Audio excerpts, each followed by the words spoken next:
These are just regular average people, pot bellies and stretch marks, naked. Mm, mm, mm. Welcome to Homemade. I'm Shannon Cason.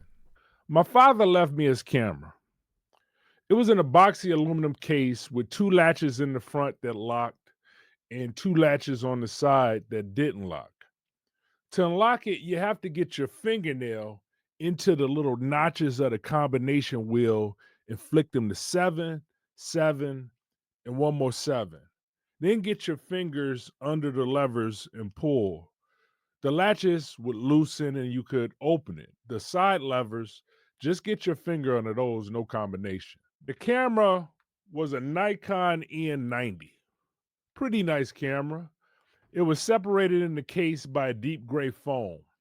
The body, the flash, two lenses, one longer than the other. I didn't know much about photography like my dad. I recognized the basic concept point and shoot. I'm intelligent enough to understand that there's more to it than just that, though. People had careers as photographers, so it had to be more to it than just point and shoot. I thought about what I wanted to shoot. The camera had a wide strap that fit comfortable around my neck. I liked the way it wore. I looked authoritative with the strap around my neck and the camera hanging. I looked at myself for a good while in the bathroom mirror. I stood outside the door for a fuller view. It wore well. I thought you got to be creative with this type of camera. I thought you got to be more creative than just smile or cheese. Maybe architecture or nature. Possibly people, but no smiling. I had an idea. I thought, what if I did a series? I thought a good idea would be to shoot everything lying down. There was a guy I saw on TV. He shot everyone naked, groups and crowds of people naked. He also shot people alone or as a couple. These are just regular average people, pot bellies and stretch marks, naked. Crazy shit. If he'd asked me to do it, I probably would have said no then. No to being naked for a photo. I thought, what interesting shots could I get lying down? You can join in if you like. I could shoot cloud formations. I could get a little bit of the branches and the leaves from the trees so the photo would give the impression that I'm lying down. I thought that was boring, but it still had merit. I could shoot a baby mobile as if I'm in a crib and I'm looking up and my parents are smiling, looking down. I could shoot a woman's face, agonizing in pleasure. I could shoot a determined man's face, sweating, looking down. I could shoot doctors.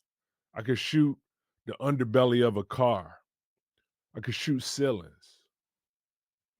I put the camera away and it stayed there in the case for a long time. After a long time, I flicked 777, opened the case, put the wide strap around my neck, and left my apartment. I went downtown. I took pictures of the buildings and the bridge and the water. I laid down on the concrete in front of a tall statue and I felt silly, got up, dusted myself off. I got hungry and bored, so I rode the train south back home. On the train, three boys entered the car from the emergency door while the train was still moving. They stopped in the middle of the train and asked for everyone's attention.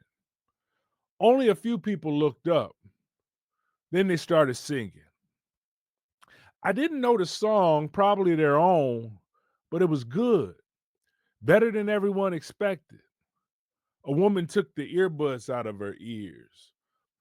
A man dog eared this book. The lady took a $5 bill from her purse and handed it over to one of them. The man gave them $1. I dug in my pockets, but I didn't have any money, just my credit cards. I stood up and asked if I could take their picture. They looked at each other and then got into a pose. One folded his arms, another reached out and pointed at the camera, and the other just looked cool. I took a couple of photos while I balanced myself on the moving train. I told them thanks, and then went through the other emergency door. I rode the train past my stop at Roosevelt and got off on the 95th Street exit, the end of the line, and started taking more pictures.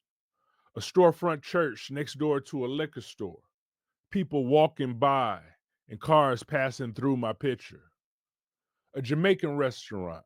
I thought the colors were original.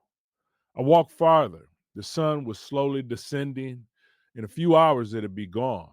I walked down the street. Children weren't playing, just standing around. People on the porches sitting and talking.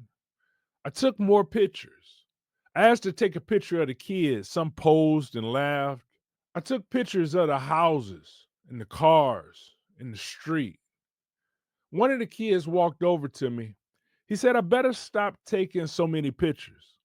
He said it as if he was trying to warn me in a friendly way. I looked down the street at the kids standing around, the people on the porch sitting. I took a picture of them sitting with my father's camera.